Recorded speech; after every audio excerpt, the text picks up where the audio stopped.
Hello बच्चों, आप सबका स्वागत है। आज फिर क्वेश्चन नंबर 8 है हमारा। क्वेश्चन नंबर 8 में हमें बताना है निम्नलिखित समुच्चय युग्म में से कौन सा युग्म असंयुक्त है। कौन सा युग्म हमारा असंयुक्त है, हमें ये बताना है। ठीक है, चलिए पहला प्रश्न देखते हैं। पहला समुच्चय हमें दिया गया है, इसको ए मान लेते हैं। ए हमें दिया गया है 1 2 3 और 4। और दूसरा समुच्चय हम मान लेते हैं बी, और बी हमें कहा गया है कि x एक प्राकृतिक संख्या है।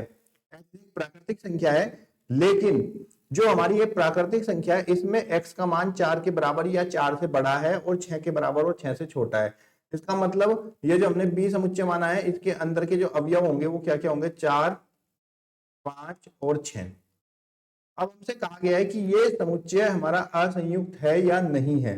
तो असंयुक्त समुच्चय बच्चों वो होता है ऐसे समुच्चय जिनके अंदर का कोई भी अवयव कॉमन नहीं होता, जिसके अंदर का कोई भी अवयव कॉमन नहीं होता, यानी कि उभयनिष्ठ नहीं होता।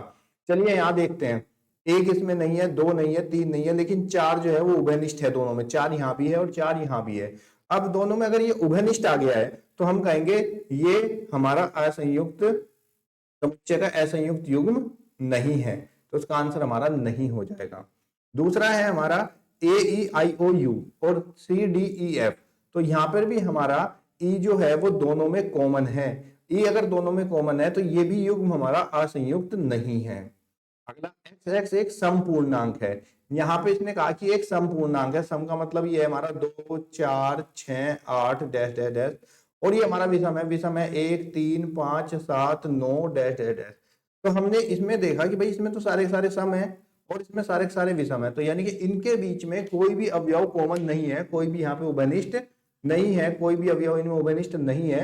इसका मतलब ये हमारा असंयुक्त युग्म है। तो बच्चों आपको समझ में आ गया। असंयुक्त युग्म वो होता है जिन समुच्चय के बीच में कोई भी अवयव हमारा कॉमन नहीं होता, उनको हम असंयुक्त युग्म कहते हैं। ठीक है, आइए देखते हैं प्रश्न नंबर 9। प्रश्न संख्या 9 है हमारी, यदि a बराबर 3 6 9 12 15 18 21 और b बराबर 4 8 12 16 20, c बराबर 2 6 4 8 10 12 14 16 और d बराबर 5 10 15 20 हैं, तो निम्नलिखित ज्ञात कीजिए। आपको ज्ञात करना है a माइनस बी। तो बच्चों जब आप a माइनस बी समुच्चय ज्ञात कर रहे होंगे तो देखिए हम यहाँ पे a माइनस बी लिखेंगे, और a माइनस बी लिखने के बाद हम a का अवयव लिखेंगे। पहले a के अवयव हमारे 3 6 9 12 15 18 और 21।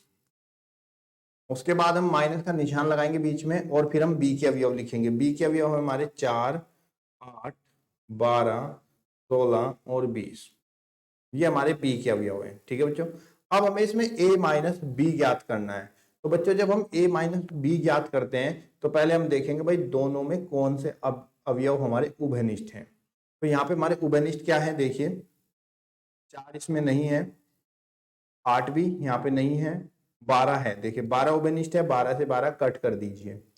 और उसके बाद 16 यहाँ पे नहीं है, 20 भी यहाँ पे नहीं है। अब हमारा a माइनस बी बराबर क्या आएगा बच्चों, जब हम a माइनस बी निकाल रहे होते हैं तो जो हमारा पहले होगा, जैसे कि यहाँ पे a में से b को घटा रहे हैं, तो जब a में से b को घटाएंगे तब हमारे जो उभयनिष्ठ होंगे a और b के, वो हम कट कर देंगे a में से, और जो बचे हुए अवयव हैं उनको हम लिख लेंगे a वाले को।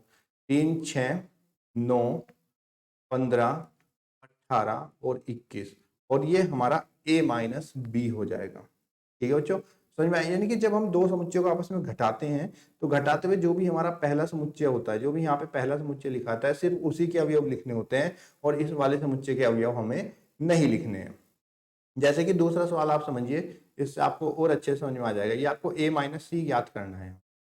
a माइनस सी ज्ञात करना है तो आप पहले a के अवयव लिखोगे। a के अवयव है 3 6 9 12 15 18 और 21, और फिर माइनस में c के अवयव लिखेंगे।